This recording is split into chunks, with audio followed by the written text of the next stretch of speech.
Hey, divers, Alec Peirce from Alec Peirce Scuba, here at the Scuba 2000 Service Center again with some tech tips, some ideas for you that might make your diving a bit easier. Now, this particular tech tip, again, is in response to a request from one of my viewers.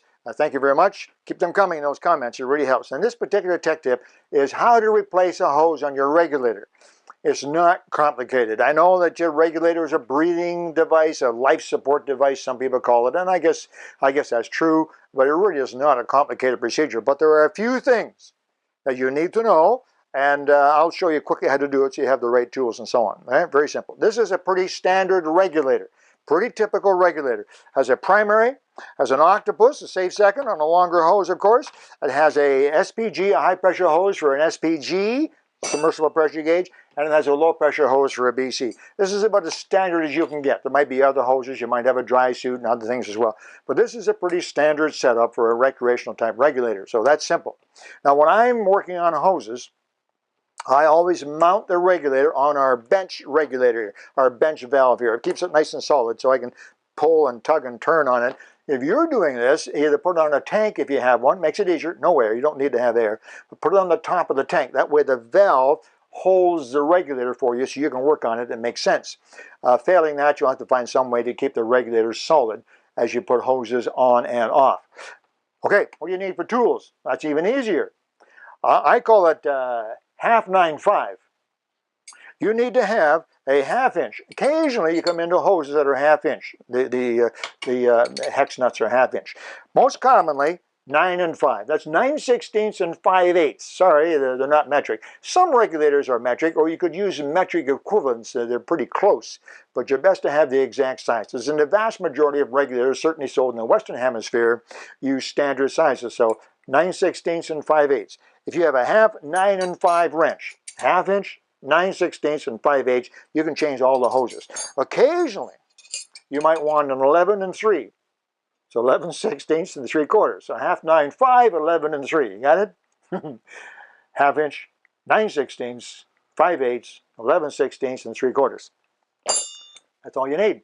Simple. Now you can get those as individual wrenches as I do. There are diver tool sets that are kind of nice. They're small, they're compact. They have the necessary Allen keys, and in this case an adjustable wrench, which works just fine. It's not perfect because sometimes the adjustable is too thick to get in there, but it works. There are other tool sets as well. Go to your local dive store and take a look at their diver tools, and you can get a good set of dive tools for not too much money. 20 bucks will get you all these in a small compact set. And you don't need big wrenches because the torque, the amount of force required to put these hoses in or out, is very slight. It's not very much. Okay, so what do we do? I want to change the hose.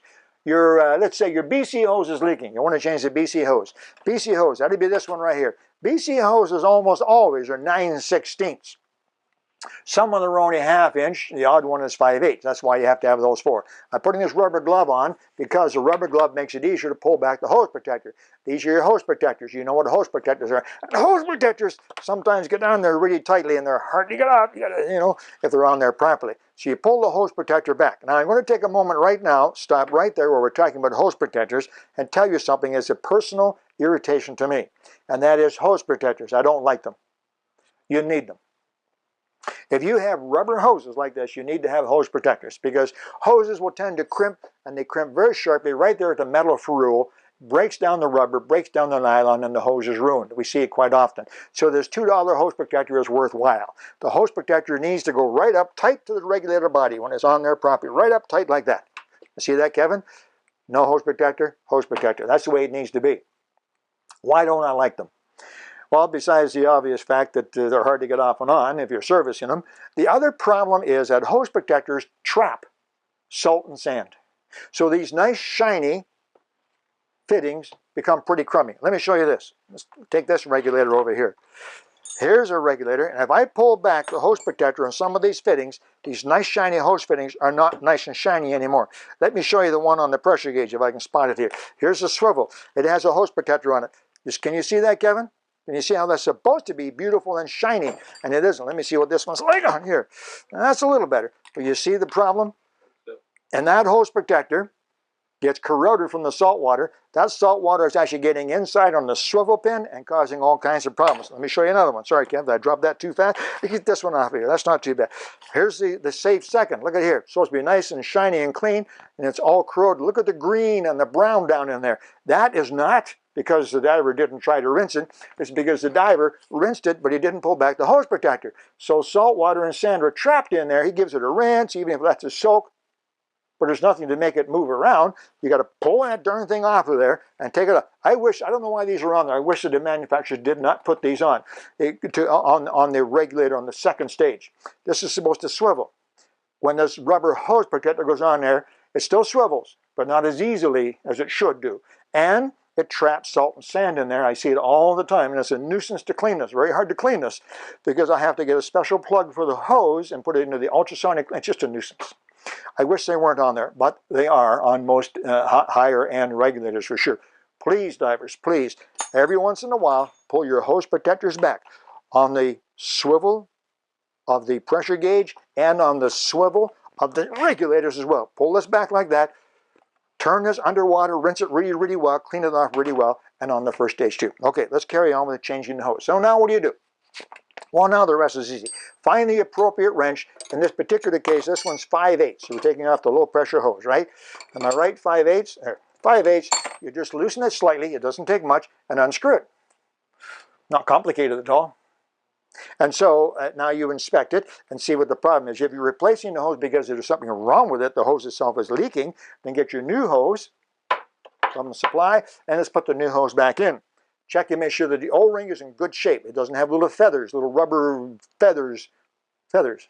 It's the best word because that's what it looks like, little feathers, or it's cracked or flat. It's supposed to be an O-ring, not a flat ring like a washer. And they get flat after many years or many months, years of service. Make sure the O-ring is nice and clean, the threads are clean, everything is nice and clean. This hole, of course, should be clean. Now all you do is you just line this up with that hole and carefully turn it in. Make sure you match the threads. It's not hard to do because they're metal threads, and not like some devices where there's plastic threads, and screw it in hand tight till it stops. Okay, now, careful. Now you take the wrench, put it on that, and you turn it just like that. That's it, no more. Now some of you guys, I'm old. My wrists and my arms are not what they used to be. They're not bad, but they're not what they used to be. So some of you guys are big, you know, and like this, and strong wrists and arms. Wonderful, I think it's great. Congratulations. Be careful. These threads are made of brass. The regulator body is made of brass. And if you over torque, if you tighten them too much, they'll snap off. And what invariably happens is that the threaded ends of the hose, that's what snaps off. Happens pretty regularly. We get it quite often. So this threaded end, which is the weak part, is much smaller and thinner, snaps. And now you got the hose in your hand. It has no threaded end. And what happened to that? And you take a look, and that threaded end is in the body of your regulator. Now you're going to take it to your service, and it's going to take some time to get that out. There's special tools, easy outs, and other ways of getting it out. But it has to be done just right, or you'll ruin the body of the regulator. And it's all because you tried to over-tighten it. You don't need to over-tighten it. Listen, these are O-ring sealed. When you first put these in, like so, and you do them in, and you turn it in, as I said, hand tight, right, with your fingers, it's sealed. If I turn the air on right now, it's sealed. The air's on. Look at 3,000 psi. The air's on. No leak. I didn't use a wrench on it at all. Point is, you don't need to use a wrench to make it seal.